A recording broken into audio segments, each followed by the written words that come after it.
6 weeks. 6 whole weeks of absence. Well, I guess now it's time to get back to business again. Cue the logo.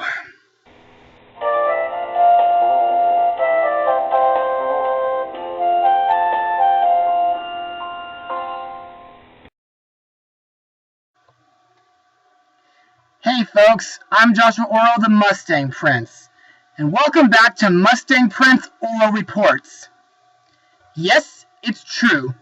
My leg is all healed from that blasted giant cell tumor, and I'm back to blogging movies again. Now, as I said in my Zootopia blog, I plan to blog some old classic films that involve animals. So far throughout this year, I've been looking back at films like the intense Jumanji film,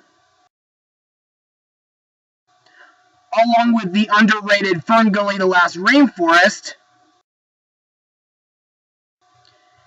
and let's not forget that awful food fight film that somehow found its way to my territory. Ugh. Anyway, today's subject is something that I believe to be an underrated animated animal film from the 90s, but you may be wondering if it still holds up to these days. Well, let's find out. Released on June 18th, 1993, the movie is Once Upon a Forest. Now let's begin, shall we? In this animated tale, a toxic gas spill from a crashed truck threatens the life of a young badger. So 3 young woodland creatures, a wood mouse named Abigail, a mole named Edgar, and a hedgehog named Russell, must brave a treacherous journey to find a cure. As the threat of the destructive humans loom even closer, the animals are in a race against time as the remaining family and friends struggle to survive in the face of danger. So, my thoughts? Well, I gotta say that this film is highly underrated and definitely worth watching. But before I move into any further detail, let's move on to Mustang notes. Now, Once Upon a Forest was conceived as early as 1989 when the head of graphic design at HTV, Ray Lambert, devised an environmental tale entitled A Furlings Story as a pitch to the American cartoon studio Hanna-Barbera, along with partner Mike Young. Thanks to the screenwriters Mark Young and Kelly Ward, the project started as a made-for-TV film with The Endangered as its name. With 20th Century Fox on board, it was redesigned as a theatrical feature with a US $13 million cost attached. The producer was David Kirshner, former chairman and CEO of Hanna-Barbera. William Hanna, co-founder and chairman of Hanna-Barbera, was in charge of the film's production. Work on the animation was done in several different countries around the world, like Taiwan, Spain, Argentina, Denmark, Toronto, Canada, and Los Angeles, California.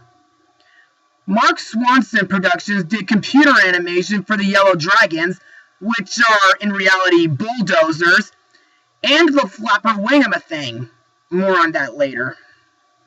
Because of the time constraints and budget limitations, over 10 minutes were cut from the film before its release. One of the deleted scenes featured the voice of Jodie Benson, whose character was removed entirely from the final storyline. At around the same time, the Fox studio changed the name of The Endangered to the present Once Upon a Forest, for fear audiences would find the former title too sensitive for a children's film. The film's advertising at the time promised a new masterpiece from the creator of An American Tail. The creator in question was David Kirshner, who served as An American Tail's executive producer, and actually did create the characters and the story for the film. But Real View's James Bertinelli and Time Union of Albany found it misleading, hoping instead for the likes of Don Bluth or Steven Spielberg. Hanna-Barbera's featured production unit created to produce this film and Jetsons the movie from 1990, which also carried an environmental theme. The unit was spun off into another unit under parent company Turner Entertainment, or Turner Feature Animation, which later produced The Pagemaster and Cats Don't Dance later on. Now, some folks have said that this film is an environmental film, but unlike most of the past few that I've talked about before, animals are the main focus, and even though humans are the cause of what's going on, they are barely in it. It all happens as soon as a driver throws a glass bottle in the road, then a truck carrying a cargo of toxic gas runs over the bottle, which causes the tire to blow and crash, causing the gas to leak out and kill everything in Dapplewood. So what does the driver do? He sees the problem and immediately runs to get help, which I find interesting. But other than the environmental message, the real message in this movie is the importance of friends and family. Now, since I did mention that the animation was done in more than one country, it still looks beautiful. Everything from Dapplewood Forest to the church scene and the construction area, even the backgrounds look really nice. And the characters' movements are really, really smooth. And there are a few scenes I should mention, like the part that involves a barn owl, which is one of the scariest birds I've ever seen in animation since that hawk from Fievel Goes West. But I'll get to that soon enough. But another scene that was intense was nearing the end, when humans were cleaning up Dapplewood. The score for Once Upon a Forest was among the last that the late composer James Horner would write for an animated film. 3 songs were written for it. For example, the end credits song, Once Upon a Time with Me, performed by Florence Warner Jones, is a really touching and sweet song. There's also Please Wake Up, which I find really touching and sad in my opinion. But my favorite song in this film is He's Back, performed by a preacher bird named Phineas, voiced by Ben Viren, accompanied by the Andrea Crouch Singers. In fact, I've been listening to that song 10 times in a row after I recovered. Now let's move on to the characters and their voice actors. Let's start with our main trio. First we have Abigail, a wood mouse voiced by Ellen Blaine. The thing I like about Abigail is that she has a close relation with her dad, but aside from that, she is a really brave mouse. For example, when it comes to rescuing Michelle from the gas, but sometimes her bravery can lead to trouble, like when she got captured by that barn owl, but luckily she does manage to scare it away using a magnifying glass to her mouth. Next is Edgar, a mole voiced by Benji Gregory. Now this kid has a very overprotective mom, but I also find him to be very knowledgeable, like during the part when he and his friends rescue a young bird from a mud pit, and later when they build a full-size flapper wingamathing together to get the last herb they need to save Michelle. Plus, like Abigail, Edgar is pretty brave too, especially when he stands up to a jerkish squirrel. Plus, I find it incredible that when he got caught by human contaminants cleaners, they actually let him go.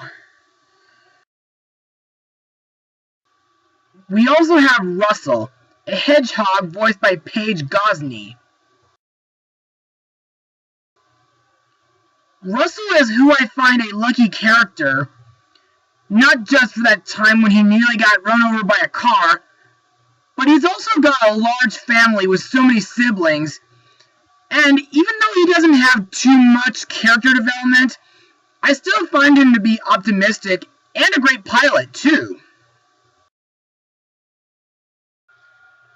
We also have Cornelius, an old badger voiced by Michael Crawford, who acted in Hello, Dolly from 1969 and Phantom of the Opera on stage. Now this guy serves as our hero's teacher, who teaches them things about things in Dapplewood. He also has been working for months on the earlier mentioned flapper wing of a thing, which was just a prototype in the beginning. We even learned that he has rheumatism, which is actually a disease marked by inflammation and pains in the joints, muscles, or fibrous tissues. I wonder if my dad knows about this kind of disease. Anyway, Cornelius' backstory that involves humans was very, very shocking, but also sad. And after the gas affects his niece, Michelle, he tells the gang to find another meadow to get the herbs needed to make a remedy to cure her within 2 days, while he stays behind to look after her. The last character I need to mention is Cornelius' niece, Michelle, voiced by Elizabeth Moss. Now, I have to admit, she's my favorite character in the movie, because she's really sweet and adorable. Also, when she gets sick due to the gas, it makes me feel bad for her, especially when she loses her parents in the movie. Now, it's time to move on to my final words. Overall, Once Upon a Forest is truly a decent animated film to come from the 90s. It has a great moral when it comes to the environment as well as friends and family. The animation is beautiful, the characters are great, and the music and songs are just underrated. So I still stand by that I said that this film is worth checking out. I give this film a 79% out of 100. Well, that's it for today, everybody.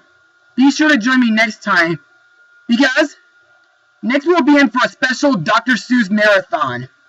Mustang Power!